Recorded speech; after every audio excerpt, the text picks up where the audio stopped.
நற்கருணை புதுமைகள். Buenos Aires, அர்ஜென்டினாவில் நடந்த நற்கருணை புதுமை.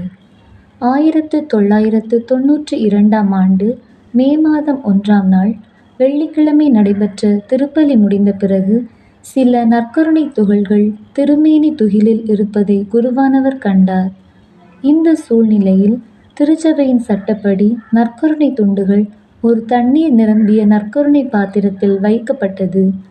அடுத்த நாள் சில குருக்கள் நற்கருணை பாத்திரத்தை திறந்து பார்த்தார்கள். ஆனால் எந்த மாற்றமும் அதில் நிகழவில்லை. சரியாக 7 நாட்களுக்குப் பிறகு மே மாதம் 8ஆம் நாள் நற்கருணை பேழை திறக்கப்பட்டது. நற்கருணை பாத்திரத்தில் இருந்த நற்கருணை துண்டுகள் சிவப்பு நிறத்திற்கு மாறியிருந்தன. அதன்பின் மே மாதம் 10ஆம் நாள் ஞாயிற்றுக்கிழமை இரவு நடைபெற்ற 2 திருப்பலிகளின் போது குருக்கள் நற்கருணை வழங்க பயன்படுத்திய பாத்திரங்களில் சில இரத்தத் துளிகளை கவனித்தார்கள். 1994ஆம் ஆண்டு ஜூலை 24ஆம் நாள் ஞாயிற்றுக்கிழமையன்று குழந்தைகளுக்கான திருப்பலியின் போது நற்கருணை பாத்திரத்தை எடுத்தபோது அவர் அதில் ஒரு சொட்டு இரத்தம் ஒட்டிக் கொண்டிருந்ததைக் கண்டார்.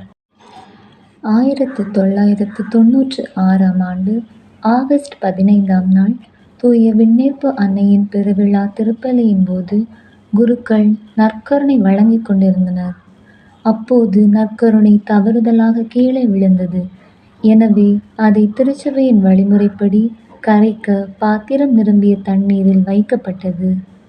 ஆகஸ்ட் மாதம் 26ஆம் நாள் குருவானவர் அந்த நற்கருணை பாத்திரத்தை திறந்து பார்த்தபோது அப்பம் கிறிஸ்துவின் இரத்தமாக மாறியிருந்ததைக் கண்டார்.